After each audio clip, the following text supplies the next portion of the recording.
Ilo lu better mai the tree and do ta second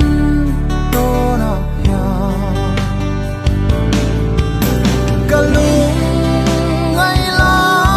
in min hem tree na kamang anin min tan pui trin ka itel lau chuan lom re nga kip thei lo ilo